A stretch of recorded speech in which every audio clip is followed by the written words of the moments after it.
Salve lá, meus amigos, bem-vindos! Começando agora o episódio 34 do podcast Revitalize. Aqui a gente sempre conversa sobre saúde e vitalidade da igreja, missão, e a gente sempre tem aqui uma boa abordagem, uma abordagem curiosa para você analisar e pensar sobre a realidade da sua igreja.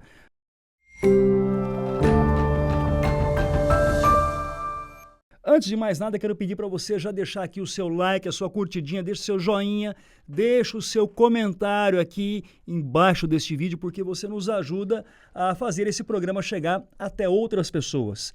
Eu quero, antes de mais nada, aproveitar o gancho deste episódio 34 para compartilhar com você uma informação absurdamente importante. O Revitalize está realizando agora no mês de outubro a sua primeira conferência chamada de Imersão. Vitalidade e Missão, dias 24 e 25 de outubro na cidade de Paulínia. Se você olhar com atenção, vai ver que tem gente muito boa participando dessa jornada, dessa caminhada, e você precisa estar com a gente, trazendo a sua liderança, trazendo o seu grupo lá da sua igreja. É uma conferência voltada para pastores e líderes, com palestras maravilhosas. Vou citar 2 nomes para você ficar atento aí e ver o calibre dessa conferência. Nós vamos ter conosco aí Sidney Costa, pastor da Igreja Batista Memorial em Alphaville, e também André Fontana, Igreja Batista Água Viva em Vinhedo. E aí você tem gente, então, desse calibre batendo um papo super jóia, super interessante nessa jornada, nesta primeira conferência Revitalize, chamada então de Imersão, Vitalidade e Missão. Faça a sua inscrição hoje, Se você bobear, pode ser que você talvez não consiga encontrar uma vaga. Seguindo aqui o nosso Instagram, aliás, se você não nos segue, ainda não nos acompanha, uma dica importante está também lá no nosso Instagram. O perfil é Revitalize_Inspirando Igrejas. Lá você tem quase todos os dias uma postagem falando sobre revitalização de igrejas, alguns cortes deste podcast e outras informações preciosíssimas acerca da revitalização. Lá no nosso perfil você consegue, na bio, encontrar o link para fazer a sua inscrição, escrever a sua liderança, enfim, para você se organizar.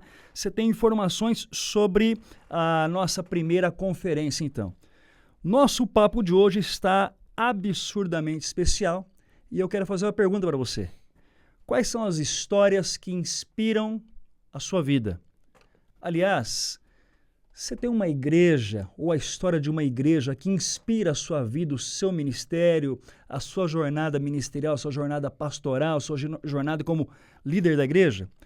Para falar sobre este assunto, contando histórias, compartilhando experiências, eu tenho comigo aqui hoje, vou começar a apresentação assim, ó. Tenho comigo aqui hoje o vovô da Mariana. É isso aí, boa, coisa boa. Esposa da Roseli, pai de 3 filhos, depois ele vai compartilhar o nome dos filhos aqui. E o Der Stutz, pastor da Igreja Presbiteriana Alphaville. O Der, obrigado por você estar com a gente aqui. Nós estávamos tentando trazer o Der, há um tempão. E aí fiquei muito surpreso positivamente quando o Der separou. Estamos gravando esse programa numa sexta-feira pela manhã. E eu pensei, o Wilder não vai conseguir esse espaço na agenda dele. E ele cedeu esse espaço. Uma alegria. Wilder, obrigado por você estar com a gente.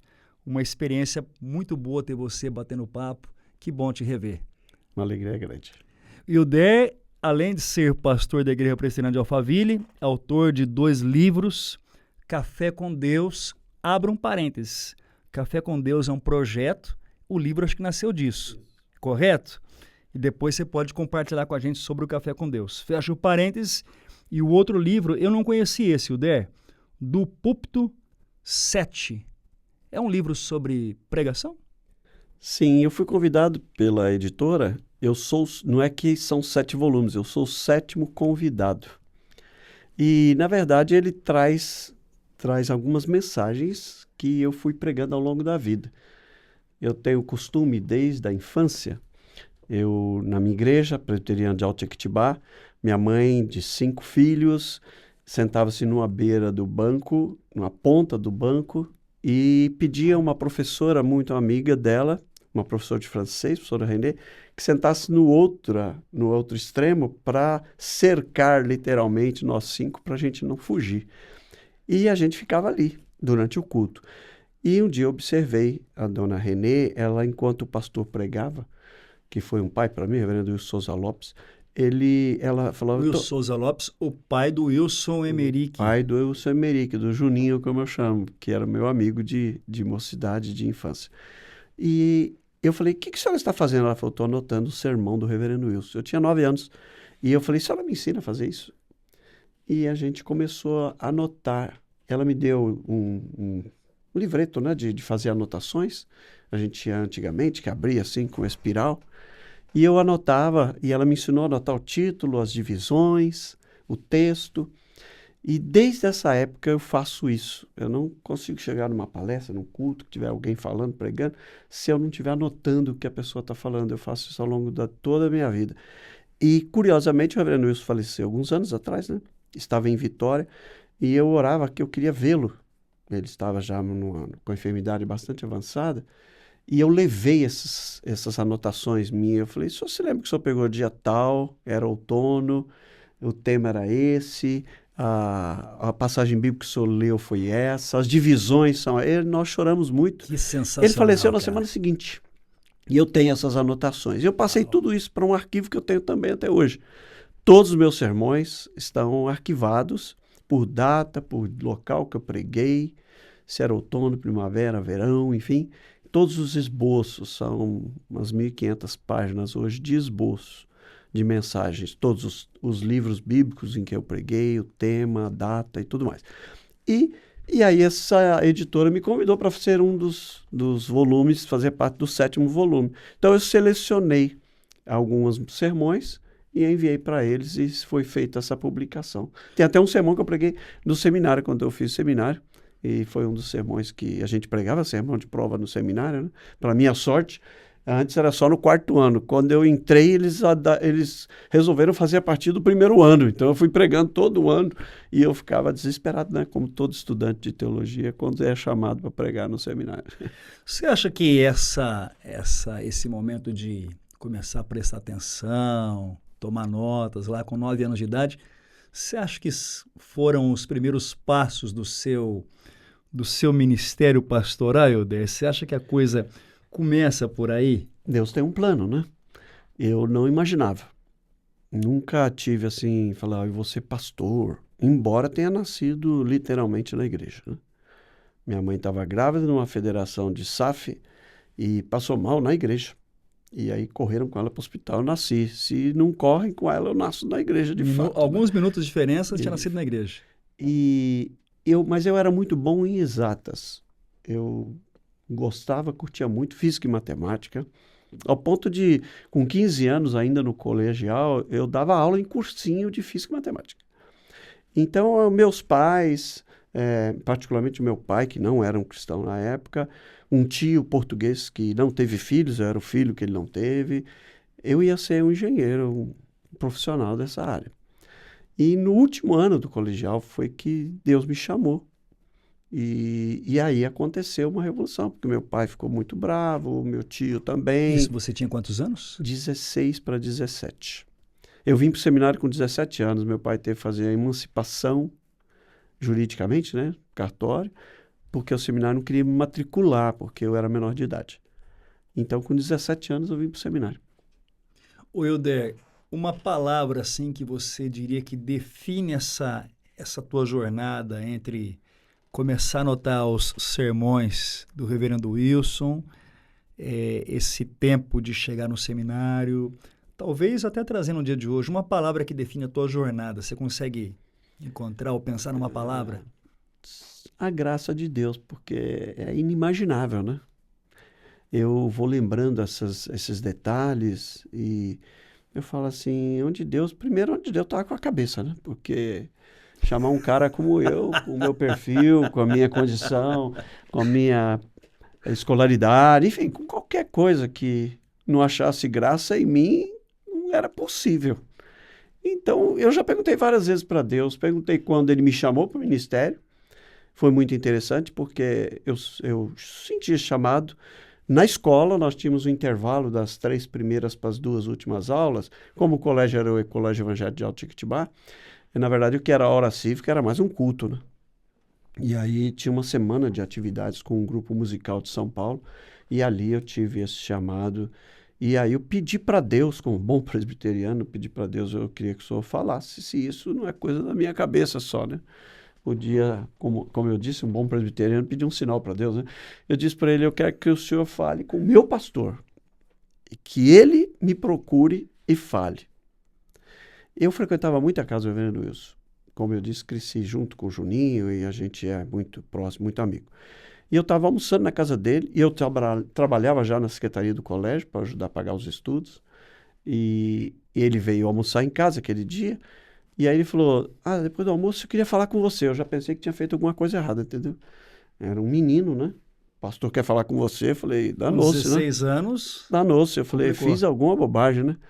E ele me levou ao escritório da casa dele e ele disse, eu queria que você fosse para o seminário. E aí eu comecei a chorar. Ele falou, por que você está chorando? Eu falei, porque eu orei. Deus falou dessa forma comigo naquele culto lá, naquele momento, lá na escola, um tempo atrás. E eu falei, se isso não é coisa minha, de um moleque, eu queria que o senhor usasse o meu pastor para falar comigo. E foi assim que aconteceu.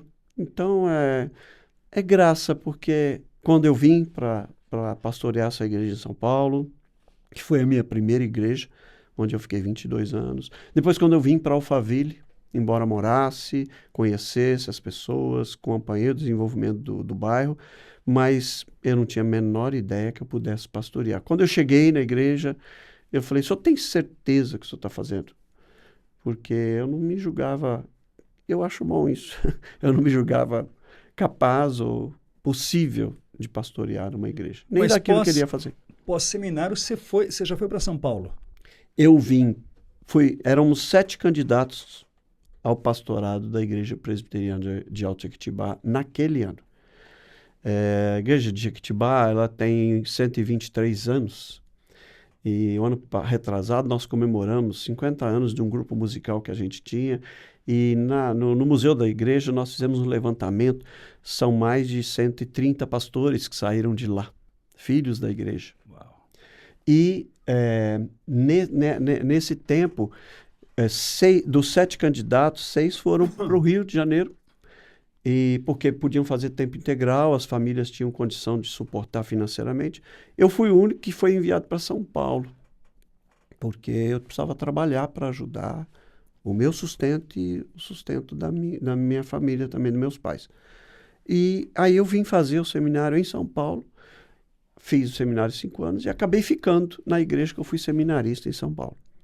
E aí não voltei mais. Lá, que é o Sacomã, região de Sacomã. Sacomã é um subdistrito do Ipiranga, São Paulo. Então eu fui ser seminarista nessa igreja. E lá eu fiquei durante o tempo do seminário e depois fui convidado para ser pastor. E lá fiquei 22 anos também. 22 anos de Sacomã e ali você se envolveu com um projeto social, foi isso? Muito forte que você estava comentando comigo. Fala um pouquinho para a gente, Oder, da realidade do projeto onde você acabou mergulhando. Exato. É uma região bastante carente, na época era a maior favela de São Paulo, hoje Paraisópolis é maior um pouco, mas Heliópolis era uma favela muito grande. E eu comecei a fazer um trabalho no Sacomã, a igreja ali, e começamos a evangelização daquele bairro, enfim. Deixamos um projeto muito bonito lá que é de musicalização, que depois o Zé Carlos Martins, que é o grande pianista, ajudou uma jogadora de vôlei da seleção brasileira, que me fugiu o nome dela agora, mas ela também ajudou nesse projeto. Enfim, nós começamos a fazer trabalho nessa favela. Depois nós plantamos numa outra região também carente, que é a Vila das Mercês, próxima ali. E depois, finalmente, também na Vila Carioca, que também é próximo. E aí era uma população vulnerável, situação de risco, uso de droga. Então ali ficaram histórias incríveis, porque é a maneira como Deus trabalhava na restauração, na recuperação de pessoas, a convivência com esse ambiente de crime, de droga, e foram experiências muito ricas durante 22 anos. Tipo assim, mesmo até hoje a gente tem às vezes contato com alguém. Há uns anos atrás em Alphaville me chega um casal, agora casado, que veio trabalhar, ele veio trabalhar em Alphaville. Quando se lembra de mim?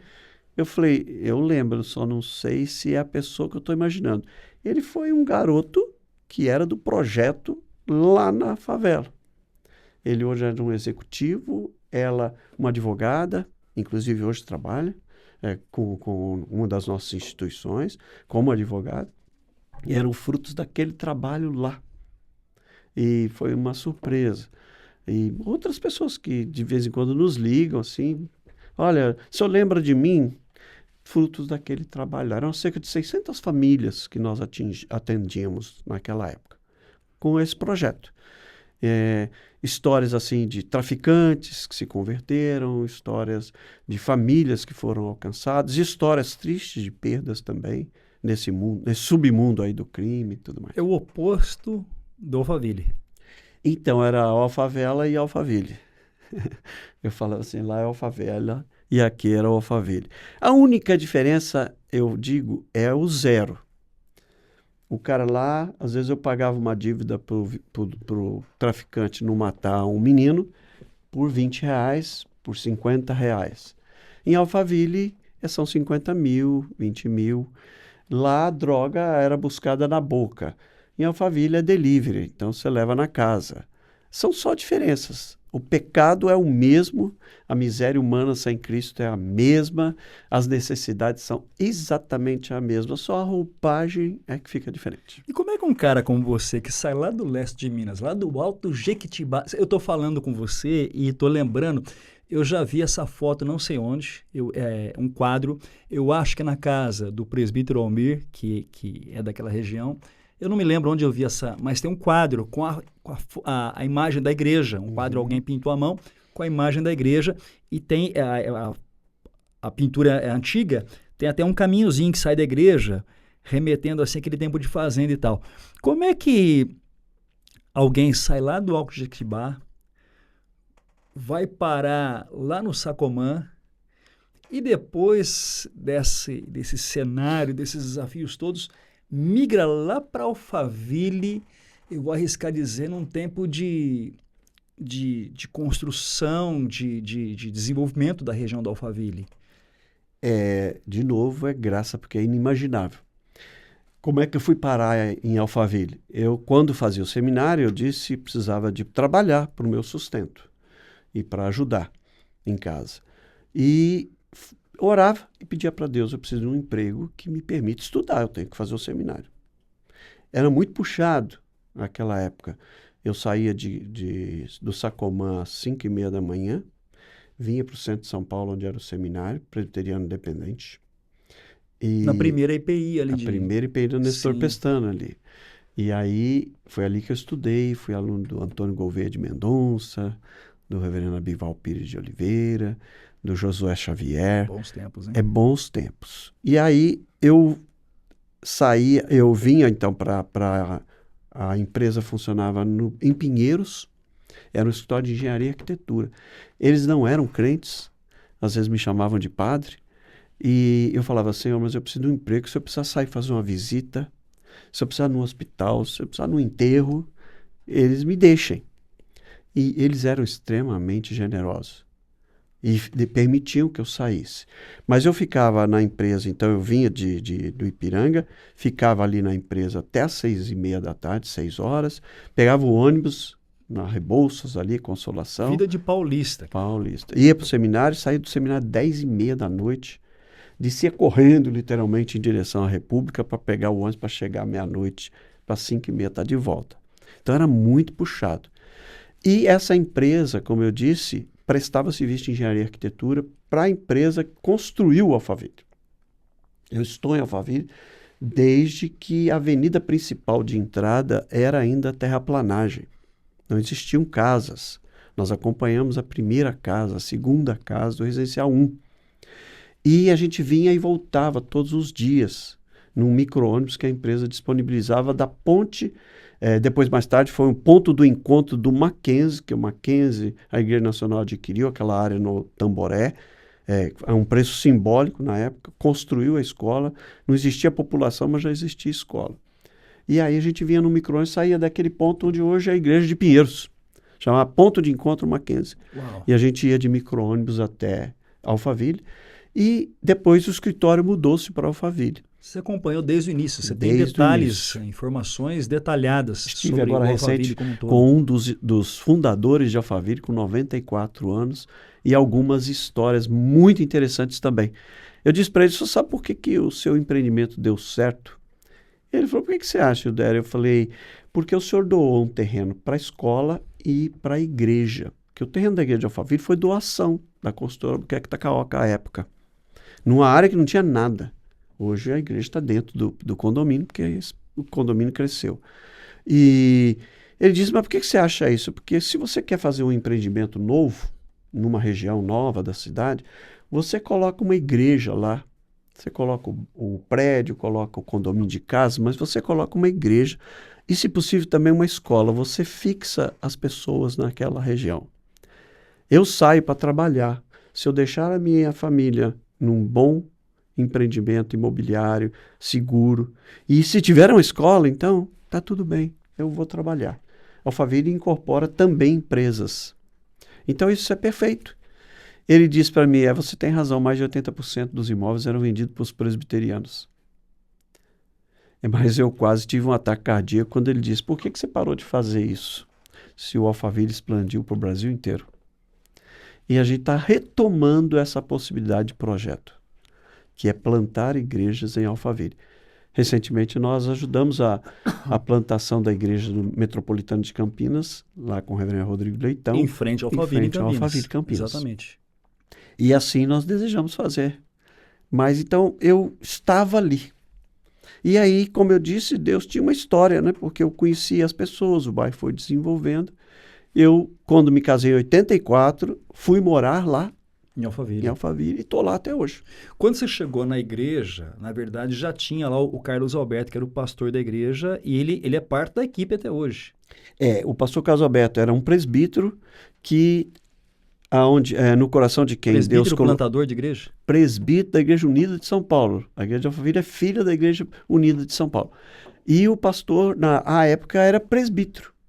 E foi no coração dele que Deus plantou a Igreja de Alphaville. Ele ia com a família para reunir-se em casas dos primeiros moradores que eram presbiterianos. E aí depois eles se reuniram no Mackenzie. Eu preguei várias vezes lá no auditório, eu usava as classes para a escola dominical, e a consultora doou então esse terreno, e nesse terreno a igreja foi construída. Ele era presbítero, foi ordenado pastor depois, e quando eu cheguei em 2004, eu cheguei a convite dele para fazer uma sucessão em 2010. E aí isso foi precipitado pela perda da esposa dele, que teve uma enfermidade muito grave, e ele nos pediu que antecipasse assumimos como titular. E a condição que eu coloquei à época algo também assim bastante diferente, eu diria, e não comum. Eu disse ao conselho: eu posso antecipar isso desde que ele fique como pastor auxiliar, ele ganha a emerência dele, inclusive com todos os direitos da ativa. Ele foi honrado como pastor. Como congruas, benefícios, e ele está lá até hoje. Ele é o meu auxiliar até hoje. Eu diria que ele é muito mais que um auxiliar, é um amigo, muito mais que um amigo, é um defensor, é um apoiador. E foi uma transição assim. Eu recebi até alguns recados, né, algumas orientações de alguns pastores mais velhos à época, que conheciam. Como você fica com o pastor que fundou a igreja, que estava antes? Ele vai dificultar, pelo contrário, ele foi um grande amigo, apoiador, até hoje, do ministério. Então é um homem de Deus e uma inspiração. Agora, enquanto a gente estava se organizando para começar a nossa gravação aqui, você compartilhou comigo a história, né, o desenvolvimento do Alphaville. Você estava dizendo que não houve exatamente uma revitalização de uma igreja, mas eu vou arriscar dizer que houve uma continuidade, então. Nesse ganho de vitalidade. Não houve perda, e aí revitalizou, mas já havia uma vitalidade e essa vitalidade aumentou, ampliou. Hilder, nessa jornada de coisas tão preciosas que a gente tem nesses dois livros, o primeiro falando dos 17 anos da Igreja Alphaville, o segundo já mais recente. E o que chamou a minha atenção foi que embaixo, nesse segundo, tem a abordagem, como o subtema aqui, fazer discípulos, né? A expressão bíblica. Quais, assim, você acha que foram os maiores desafios? Era para você assumir em 2010. Aconteceu um pouquinho antes. Que ano que você falou? 2005. Já são 20 anos de história. Já. Cara, quais os grandes desafios? Porque eu estou falando agora como alguém que tem uma noção de Alphaville. Mas eu me lembro de fotos antigas onde tinha aquele templo menorzinho e tal. Isso. Era uma fachada até bonitinha, acho que tinha um vitral. E hoje quem vai lá não é mais isso, né? É uma outra realidade, é uma outra igreja, uma igreja assim que cresceu, eu vou arriscar dizer, pouco antes da pandemia e depois já crescia, mas cresceu mais e cresceu de maneira assustadora. Quais os desafios, cara, de lidar com todo esse desenvolvimento nesses 20 anos de história, Hilder? Quando nós chegamos à igreja Alphaville, nós tínhamos lá em torno de 150, 170 pessoas. A igreja começou a crescer e eu gosto de frisar isso. Isso não tem nada a ver comigo, tem a ver com o mover do Espírito Santo de Deus. A gente só tem o privilégio de estar lá, porque o pastor ele não é o dono da igreja, a igreja de Cristo. E a gente está como pastor. Quanto tempo? Deus foi muito generoso, porque ele me conhece e então é a segunda igreja que eu pastorei. Uma 22 anos, a outra está fazendo Deus 20. É bom com a gente, e né? 2 vai fazer 21 agora no ano que vem. Então, Deus foi muito bom. E a igreja começou a se desenvolver, eu diria, com algumas estratégias, são só estratégias, mas é o mover de Deus mesmo. E nós ampliamos o templo para 300, depois ampliamos para 500 lugares, mantivemos o que foi possível da estrutura física, do vitrais coloridos, agora vai ser feita uma nova expansão interna, para poder acomodar mais pessoas, e a gente vai fazendo como o reverendo Carlos, que é engenheiro, fala, né, os nossos puxadinhos para poder adequar. E quando eu cheguei na igreja, quando eu recebi o convite dele, foi muito interessante também, porque ele me disse assim, eu quero que você venha. Já feito esse convite 10 vezes. Eu orava e não era isso que eu ouvia de Deus. Não, seu tempo é aqui. E eu permanecia no Sacomã.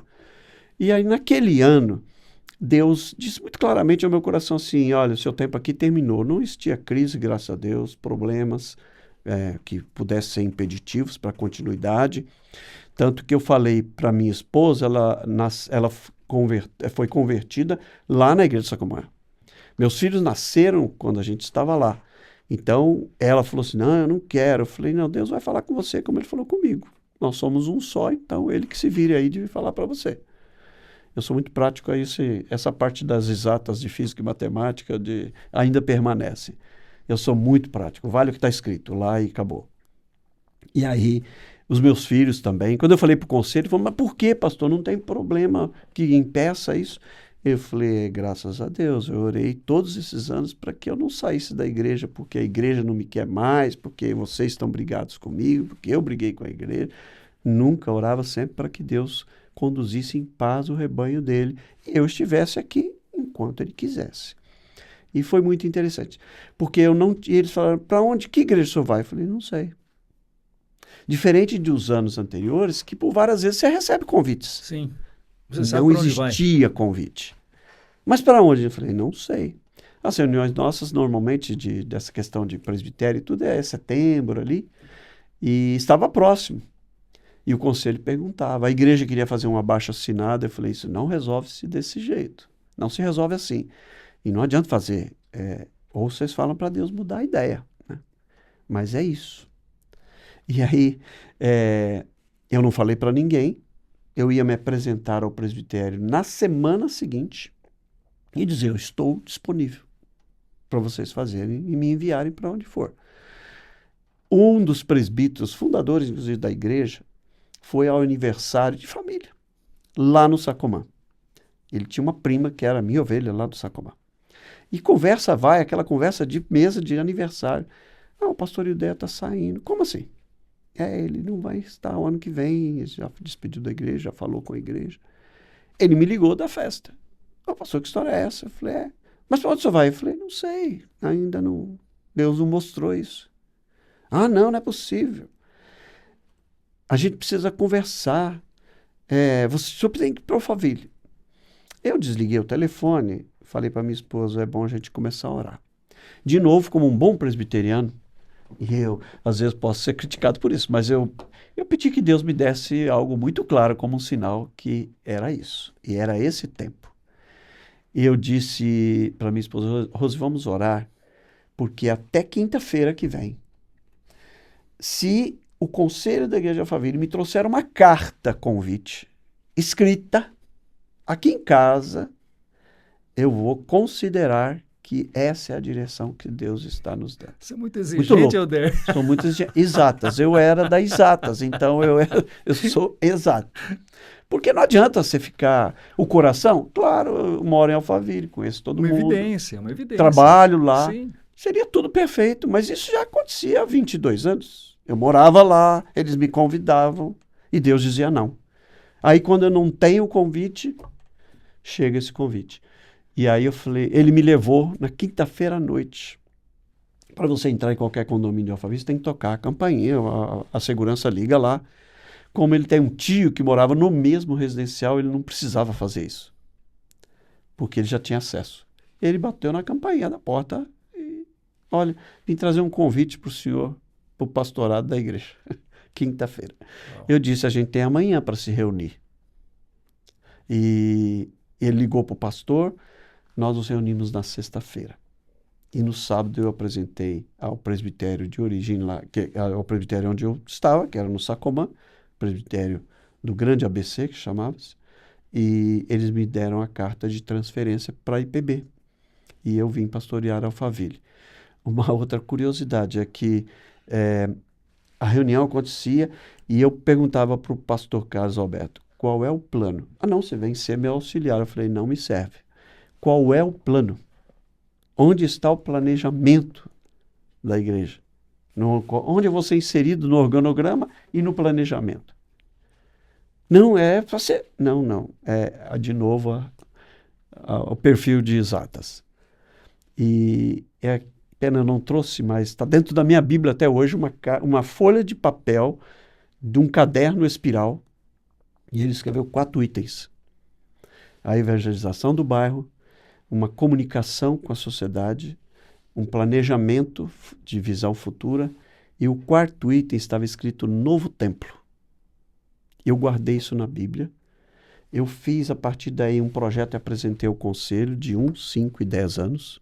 A cada 2, 3 anos eu refaço isso e apresento ao conselho, voltando àquilo que me foi outorgado como a minha função e o meu papel como pastor naquela igreja há 22 anos atrás. E eu mantenho isso até hoje. Desses 4 apontamentos que eram expectativas, qual o mais desafiador? Quando a igreja começou a crescer, não cabia. Aí nós começamos a botar telão no corredor e eu orava e dizia, Senhor, o senhor se vira aí, resolve isso, porque como é que a gente vai alcançar?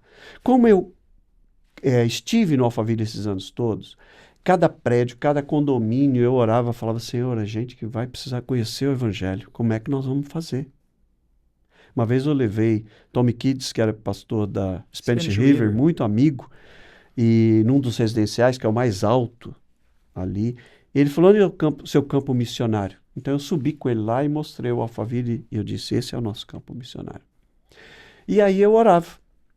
Foi quando Deus usou a instrumentalidade de um engenheiro do Mackenzie, juntamente com um pastor muito querido, Ricardo, que nos apresentou essa possibilidade do Mackenzie, a Igreja Presbiteriana do Brasil, ceder uma área no complexo do terreno do Mackenzie Tamboré, para que nós fizéssemos um novo templo. E como é que eu conto isso para o pastor Carlos Alberto? Aquele homem que eu vi puxar ferro na rua com o carro para levar para a obra e construir a igreja de Alphaville. Eu pensava, se eu falar para ele que vamos construir outra igreja, ele vai surtar. Carlos Alberto vai ter um treco. e ele é sanguíneo, um homem de Deus, apaixonado pelo Evangelho, um homem inspirador. E aí eu orava. Eu fiquei 7 meses para contar para ele que a gente tinha recebido essa oferta de construir uma nova igreja num templo lá no Tamboré. E aí eu me lembrei do papel que estava dentro da minha Bíblia, que eu guardo até hoje, com a letra dele. Eu chamei a minha sala e disse, pastor, o senhor se lembra desse papel que o senhor me entregou? Não faço a menor ideia. Essa letra é sua. É. O que está escrito aí? Qual é o projeto? O que o senhor me outorgou quando o senhor me trouxe para cá como pastor? E aí fui falando, e quando eu virei a página, são 2 na primeira página, que é evangelização e comunicação com a sociedade. Virei a página, era planejamento futuro, e o 4º item, novo templo. E eu apontei e disse, nós chegamos nesse momento. Nós recebemos uma área da Igreja Presbiteriana do Brasil para construir um novo templo no Tamboré. E eu já esperava a reação, eu falei, ele vai me esganar. E ele, com toda a sabedoria e graça, ele virou para mim e disse, quem gosta de parede é museu. Nós precisamos avançar. Vamos construir o templo no Tamboré. E hoje Tamboré é um negócio também inimaginável, né? É um templo maior, para 1.200 pessoas, de um complexo que está lá, são quase 12 mil metros. E tudo aquilo que Deus está fazendo é muito louco. E pensar que a gente está lá também, eu de novo falo, o senhor tem certeza? Eu acho que o senhor não tem certeza de quem o senhor escolheu para estar aqui. Mas... Aliás, falando de muito louco, quanta loucura do Café com Deus. Como é que nasceu o projeto? Porque você falou de evangelização do bairro, que era um dos desafios. Como que nasce? Aliás, como que nasce? Conta o que é o café e como que nasce o Café com Deus. Eu, pela essa experiência de trabalhar no mundo corporativo, porque essas igrejas que eu fui trabalhar no Sacomã, no Vila Mercedes, Vila Carioca, como eu disse, estavam inseridas dentro de comunidades muito carentes. Uhum. Eu recebia um salário mínimo e meio. Você chega na casa das pessoas e na vida das pessoas facilmente. Facilmente. Eu me lembro de uma cena, no final de culto, domingo à noite, de terno e gravata, e um irmão nosso, que morava na favela do Heliópolis, falou, minha filha faz 15 anos, e eu comprei um pedacinho de carne, eu queria que o senhor fosse lá, que eu vou fazer um churrasco. E eu entrei na favela dentro, que eu tinha o costume de entrar, não tinha medo, convivia com os traficantes, conhecia todos eles éramos bons, um bom relacionamento. Quem quiser ir para lá, vai. Quem quiser vir para cá, vem. Ninguém implica com ninguém. Está tudo muito bem. Tem algumas histórias muito impressionantes e fantásticas do amor de Deus. E aí eu fui de terno e gravata e aí ele não achava como acender aquela churrasqueirinha de obra desse tamanho. E eu saí no meio da favela à noite para catar papelão, pedir num barraco, você tem álcool aí para me emprestar, para poder acender aquilo. E aí, o nível de convívio, de relacionamento era esse. Aí eu vou para Alphaville. Como é que você atinge uma classe média alta em condomínios fechados? E as empresas que estão instaladas em Alphaville, por legislação e por concepção do próprio empreendimento, elas são escritórios administrativos, né? Sede das empresas, não pode ter nada poluente, não pode ter uma indústria, nada. Só centros administrativos, tipo Dupont, CIA, HP, enfim, todas essas grandes empresas, mas são centros administrativos. Então, como é que você atinge esse tipo de gente? Como eu tinha essa experiência como executivo, e a empresa que eu trabalhei era um grupo, eles tinham várias áreas de ação, desde combustíveis, a engenharia, construção, arquitetura, comércio. Então, eu tinha uma vivência nessa área muito grande. Eu cheguei a ser executivo da empresa. Como que eu atinjo? E aquilo que Deus trouxe como estratégia foi abrir o que nós chamamos de Café com Deus. O que era o Café com Deus? Nós arrumamos um irmão que tinha um escritório num daqueles prédios comerciais do centro de Alphaville. Nós oferecíamos às 7h30 da manhã, numa quarta-feira, a oportunidade de você pegar um amigo teu e levar para tomar um café. Onde você vai? Vamos tomar um café comigo. É um Café com Deus. Lá, era uma sala de treinamento desse prédio, tanto que depois começou a crescer muito. Eu falei, não vamos fazer. Se fizer fazer 3, 4 dias seguidos, vamos fazer. Mas mais que 20, 25 pessoas, eu não quero. Eu quero criar relacionamentos. Eu não quero fazer um evento. Então a igreja oferecia um café em pé, mas muito bem servido, como um café de hotel. E gratuito. Então você podia passar lá com o seu amigo, você entrava nessa sala de treinamento, tinha uma folhinha assim, pequena, escrito Café com Deus, queremos orar por você. E embaixo você tinha assim, identificação opcional. Em cima de cada cadeira. Então eu começava... É diferente do Sacomã agora, mudou tudo. Totalmente. O cara já entra desconfiado. A abordagem Eu é não me diferente. apresentava como pastor, e os abençoados irmãos que iam, falavam, você não gruda um irmão no outro aqui. Se você trouxer um amigo, você vai ficar com ele, vai E conhecer nem outras chama de pessoas. irmão. Não chama de irmão, não chama para a igreja. Não tinha um boletim, um folder, nada da igreja, nada, absolutamente nada. Era proibido. Se você fosse pastor e fosse lá visitar o projeto, eu não ia pedir sequer para você fazer oração. Dar uma palavra. Porque a gente tem esse vício. E aí você ia começar a falar uma linguagem que as pessoas do mundo de fora não conhecem. Você ia orar ao onipotente santo Deus, ia citar os salmos. Está tudo bem, não há defeito Mas não ia nisso. rolar. Mas não é a linguagem para você alcançar. É muito interessante, porque é uma boa estratégia, vale para todo mundo. Revitalize e plante. O que acontecia?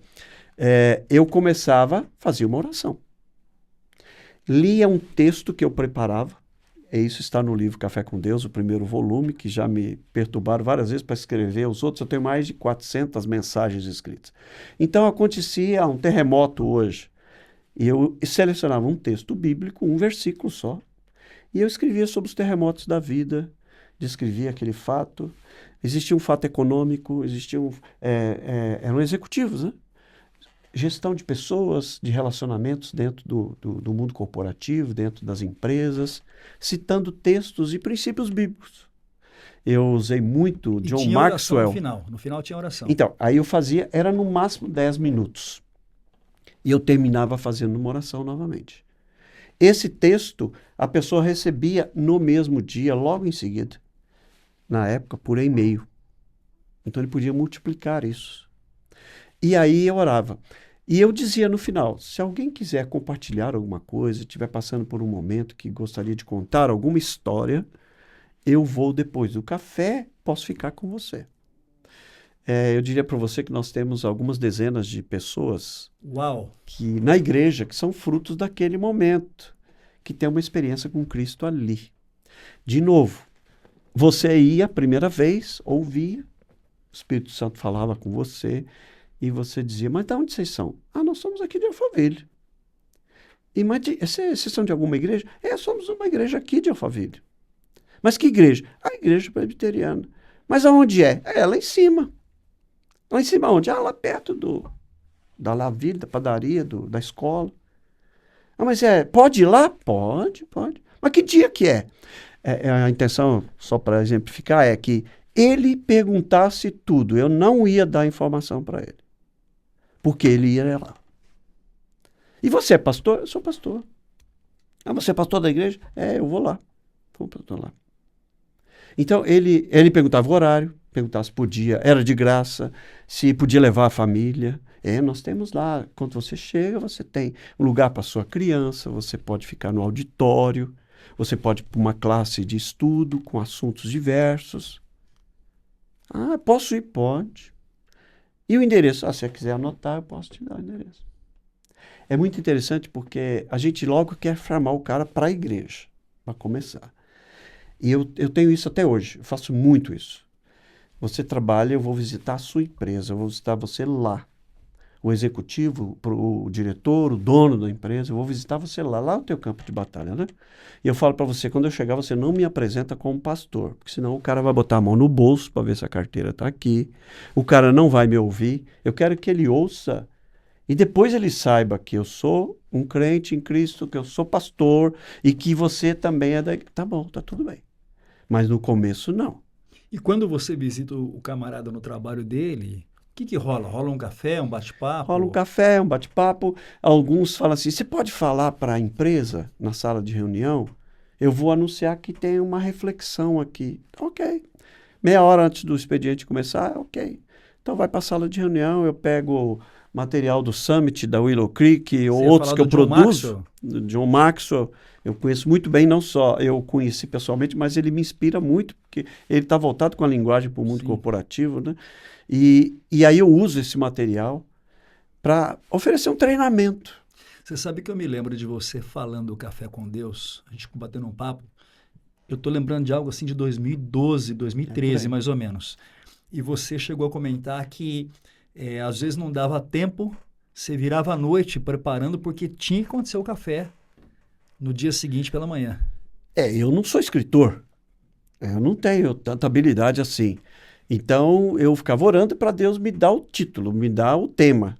O que está rolando nesse mundo aí? O que eu falo para as pessoas?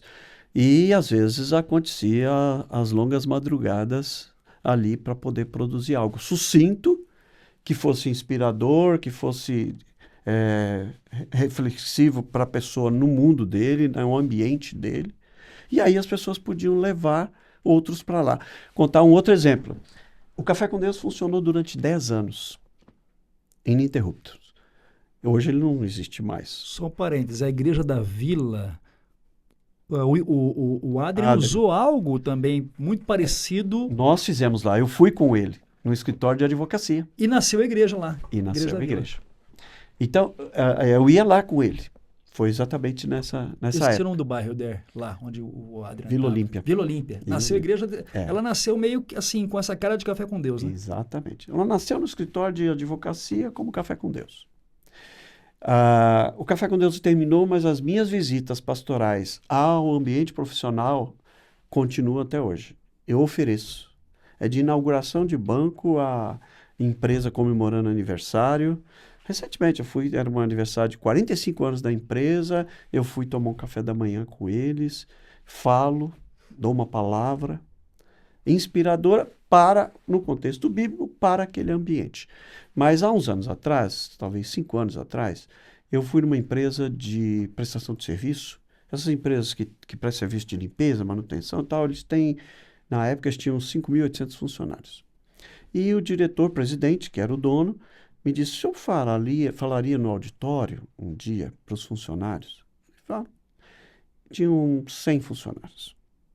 Eu falei no auditório. E aí nós fomos almoçar com os executivos dele, no refeitório da empresa.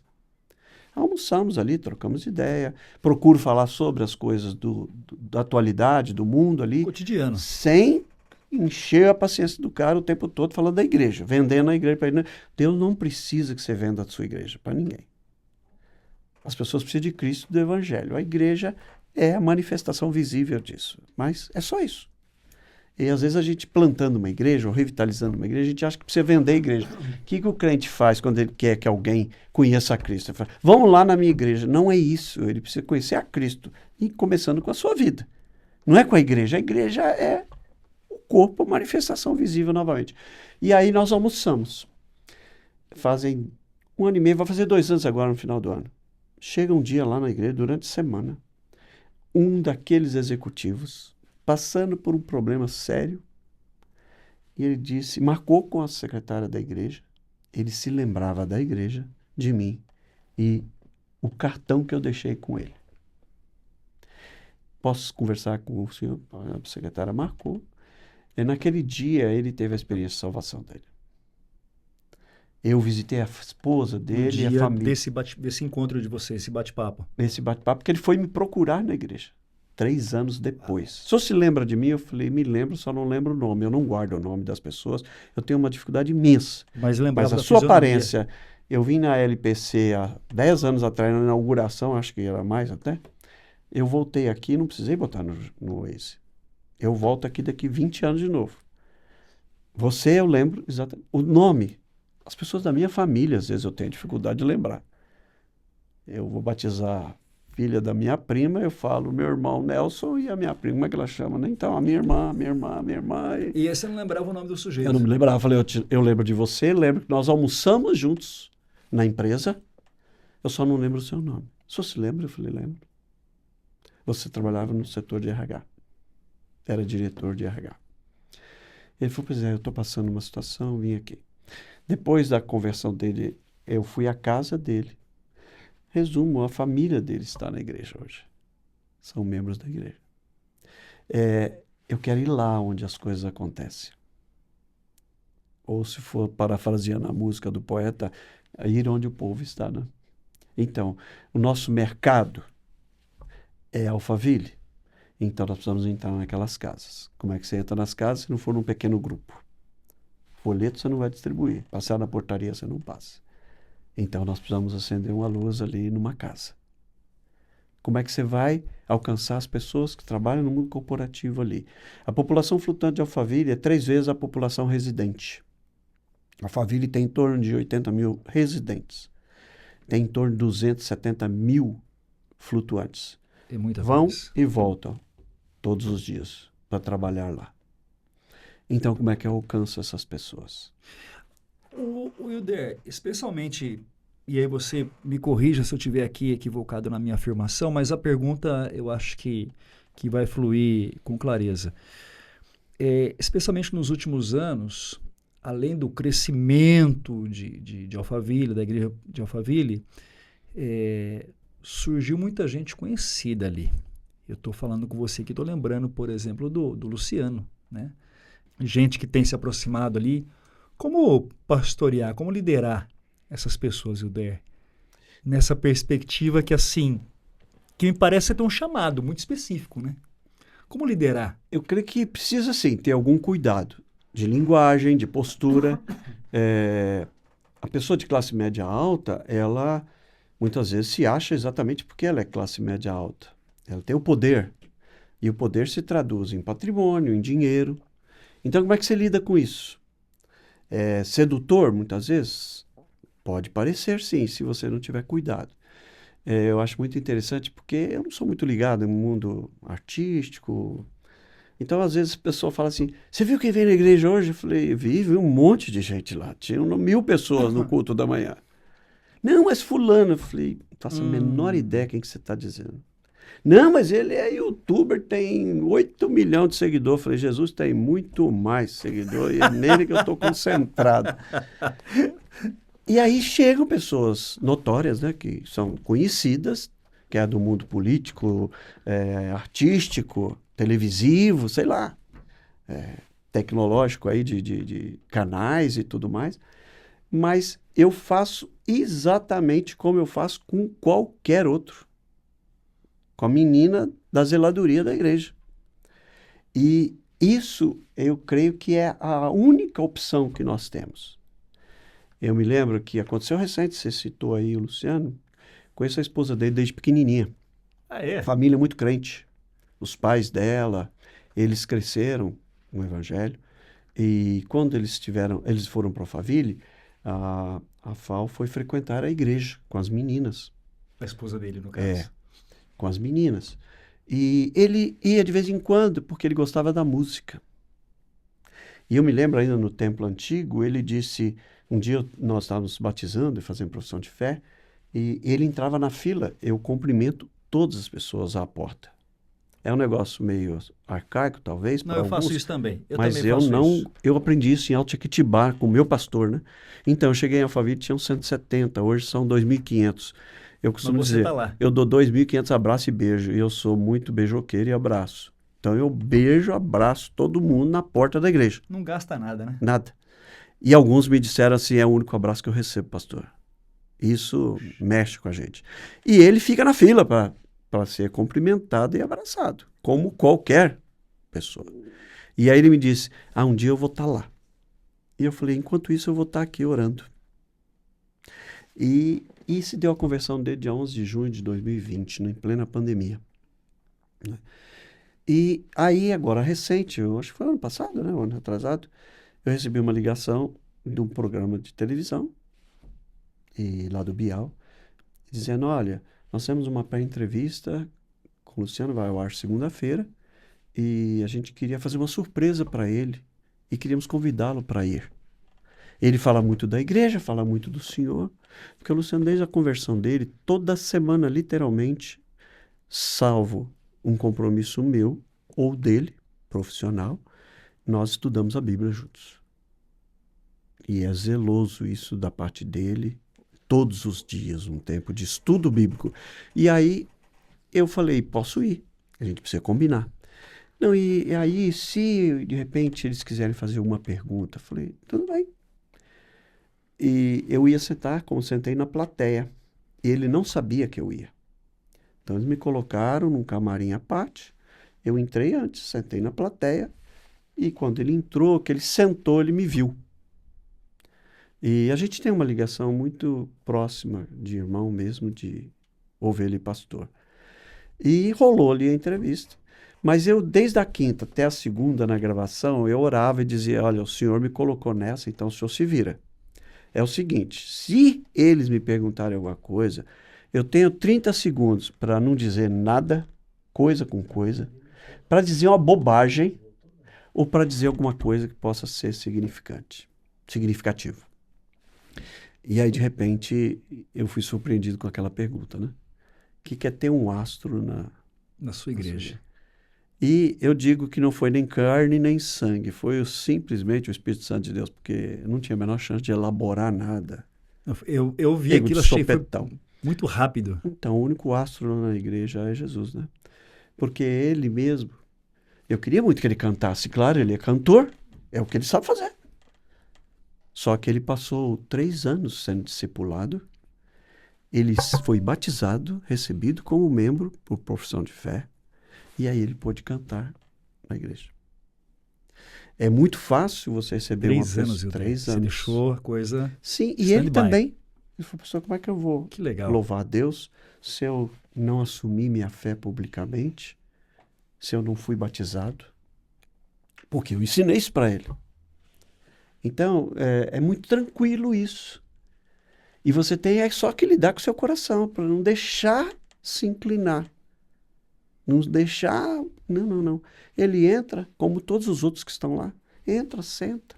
Às vezes eu passo vergonha, porque talvez a pessoa queira que eu a reconheça, e eu não sei quem é. É um presidente de uma companhia, é um alto executivo, é um artista, é não sei o quê. Você viu quem estava lá? Eu falei, eu não sei, cara. Não, ele cumprimentou o senhor lá. Eu falei, não faço a menor ideia que você está falando. Você me deu um gancho muito interessante. Porque nas últimas... Eu vou arriscar dizer para você que nas últimas talvez 5 ou 6 entrevistas desse podcast, se não todos os pastores, quase todos, falaram de uma coisa que você fez menção aqui, que tem contribuído de maneira crucial com seus ministérios, jornadas da igreja. Se não todos, quase todos disseram, eu estudo a Bíblia com alguém. Sim. E a gente às vezes está tentando encontrar coisas assim muito mirabolantes, muito fora da caixa, que são importantes e que são preciosas, mas embora elas sejam estratégicas como café com Deus, mas se não houver a mensagem, se não houver evangelho, você está só se preocupando com forma. E forma não transforma. Exato. O que transforma é a essência do evangelho. Eu acho que isso faz jus à fala ou lembrete dessa capa. Fazer discípulos. Sim. Tem sido um elemento importante, Wilder, na tua jornada como pastor, como indivíduo, se preocupar em discipular, assim como você está fazendo com o Luciano e talvez tenha feito com outros? Eu faço, e os meus auxiliares e toda a visão da igreja é para o ensino da palavra, para o discipulado, nos pequenos grupos, no acompanhamento pastoral. Um recém-convertido, ele vai receber esse cuidado.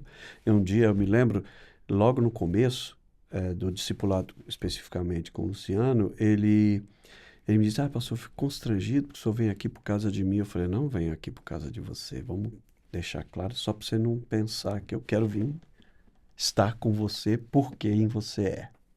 Não, eu venho cuidar da minha ovelha e discípulo. Daqui eu vou para a casa do Carlos, vou para a casa da Fátima, vou para a casa da... É isso. Nada mais do que isso. Mas esse cuidado, eu não posso prescindir como pastor. Eu fui chamado a fazer discípulos. E não só o pastor, obviamente, todo membro. Então a gente procura envolver as pessoas. Alguém me traz alguém para a igreja, ou numa visita como essas que eu falei, e a pessoa se converte, eu viro para você e digo, cara, agora você precisa discipular. E vai prestar conta para mim. Está aqui um material de sugestão, começa com o Evangelho de João. Então você vai ler capítulo por capítulo, estudar a Bíblia com ele. E vai prestar relatório para mim, porque eu vou te cobrar. Como é que está indo o Carlos lá? Ele está indo bem? Vocês estão firmes no estudo da Bíblia? Está caminhando? Está caminhando. Cadê ele? Você tem encontrado com ele toda semana? Essa é a responsabilidade do crente. Senão não tem sentido, né? Então a gente faz isso intencionalmente. O atendimento pastoral. A igreja tem um lema que é um lugar para você e sua família sentirem bem de perto o grande amor de Deus. É uma igreja voltada para a família. Nós atendemos crianças, adolescentes, jovens, adultos e experientes. Segmentamos isso, mas há um cuidado pastoral indispensável com cada segmento, com cada pessoa. Eu atendo 8, 10 pessoas por dia. Ontem eu vim para Campinas fazer um trabalho que você sabe no seminário. Mas ontem eu atendi 8 pessoas, pastoralmente. Ontem eu voltei de Campinas, fiquei até às 11 horas da noite conversando com uma família numa situação de dificuldade. Então eu não posso prescindir do cuidado pastoral. Foi isso que ele disse para Pedro, vá e cuide do rebanho. Então tem que cuidar do rebanho. Depois de tantas histórias inspiradoras da sua vida e da igreja que Deus confiou a você, eu queria pedir para você uma palavra de inspiração para pastores que estão aí na lida, quebrando a cabeça, às vezes sem rumo, tentando se organizar na plantação, na revitalização. Uma palavra de inspiração, Elder. É inspirador para mim, durante toda a minha vida com Cristo, independente de ser pastor. Deus conhece o nosso coração. Se o meu coração estiver nele, as coisas vão rolar dentro do plano dele. De novo, quem faz é ele, né? Atos 2 diz lá, eles perseveravam na doutrina, no ensino, na oração, na visitação de casa em casa, repartiam o pão diante da necessidade do outro, e aí ele termina com uma frase que me inspira, que é, o Senhor acrescentava-lhes dia a dia os que iam sendo salvos. Só ele pode fazer isso. Você quer revitalizar a tua igreja? Quer plantar a igreja? Quer ver o rebanho crescer? Cuide do rebanho. Quem vai fazer essa obra é o Senhor. Trabalhe. Trabalhem duro. Ora, chora, se disponibiliza para fazer a obra. Eu tenho uma máxima que eu falo sempre em eventos de revitalização e plantação. Deus não vai mandar ovelhas se você não for cuidar delas. É simples. De quem é o rebanho? De quem é a igreja? Senão de Cristo. O que você é como um pastor do rebanho? É o cuidador das ovelhas que são dele. Se você não for cuidar... Se você não vai cuidar, ele não é tão irresponsável de confiar a você alguém que não vai ser cuidado. Ele é o pai, nós somos os filhos. Então você deixaria o seu filho com alguém que você sabe que não cuidaria dele? Em hipótese alguma. Como a igreja que é de Cristo pode receber ovelhas que são dele, se aquele a quem ele confiou cuidar delas não vai cuidar delas? Não dá, não rola. E a Exata faz muito bem nesse sentido.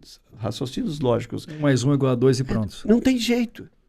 A igreja não cresce. A igreja chora diante de Deus, fala, Senhor, me manda. Eu tenho uma coisa comigo. E nós lançamos agora o Minha Cidade para Cristo. Tem aqueles cartões de orar por pessoas para que o Senhor fale com elas, que elas possam ser alcançadas e salvas. Mas eu tenho isso na minha vida toda. Eu sou pastor de uma igreja, tenho 2.500 ovelhas para cuidar, tá bom. Mas não rola, Senhor. Se passar uma semana, 2, 3, sem eu não ver a conversão de alguém, numa visita na empresa, na rua, na igreja, no culto, eu começo a reclamar para Deus. Eu falei, e aí, Senhor? Não vai rolar uma vidazinha aí para Jesus? Só precisa... Eu estou cuidando das tuas ovelhas, mas eu quero ver gente ser alcançada. E, assim, a forma amorosa e graciosa com que Deus faz isso é algo inimaginável. Inimaginável. Dentro da igreja, após um culto, numa visita, numa busca que a pessoa faz, vai lá atrás, do nada. Então é isso. Mas há um coração disposto a cuidar dela, porque ele vai me dar a vida, mas me dá no sentido figurativo, mas vai me dar como ovelha para cuidar. Então, mas ele sabe que eu vou cuidar, então ele vai dar. Eu tô com essa expressão aqui de sorriso, porque no nosso perfil no Instagram, nós pegamos um corte do Hernandes falando algo muito parecido com a tua abordagem, o Amaury da Penha falando algo muito parecido, mas a minha impressão é que muita gente não tem entendido o conceito da missão da igreja sendo chamada, de pastores sendo desafiados a trabalharem na terra e esperar fruto, né? Lá no nosso perfil no Instagram, isso gerou uma confusão que você não tem ideia. Nós vamos parar por aí fora em lugares que nós não imaginávamos, né? Mas a tua palavra de inspiração, acho que ela não é só uma palavra de inspiração, ela é conselho. E ela é, assim, desafiadora. E eu quero te agradecer por isso. Obrigado, é uma oportunidade. Hilder, mais uma vez, obrigado por esse tempo precioso. Se você quer conhecer um pouquinho mais, visite a Igreja Presbiteriana de Alphaville, IP Alfa. Você vai ver coisa muito boa que Deus tem feito. Procure Hilder, bata um papo com ele. Tem coisas riquíssimas no ministério de... Eu não sei se eu fiz a conta certa. Deu 40 anos? 42 anos. Tem coisa boa para compartilhar, Hilder. 42. Posso fazer uma propaganda? Claro, agora. IP Alfa, culto ao vivo, você pode acompanhar todas as mensagens dominicais. Nós pregamos expositivamente por livro. Então, nós começamos agora o livro de Eclesiastes, terminamos 1 Coríntios. No outro campo sempre é um livro diferente, estamos no Evangelho de Mateus. Então, no IP Alfa, culto ao vivo, você tem todas as mensagens disponíveis. Nós temos o Novo Canto, que é o projeto de música, e o IP Alfa Nova... Aliás, lindo, hein? Eu ouço demais. E o IP Alfa Nova, que são os adolescentes fazendo música e tendo também o seu canal lá. Então, é muito especial. Tem sido uma bênção de Deus para a igreja. Hilder, mais uma vez, que honra que te receber aqui. Obrigado. Foi uma alegria. Deus te abençoe. Amém. Quero te agradecer você que está com a gente até agora, pedir para você não esquecer de deixar o seu like aqui, o seu joinha, o seu comentário nesse episódio desse podcast. E eu vejo você, nós vamos nos encontrar no próximo episódio. Forte abraço, Deus te abençoe.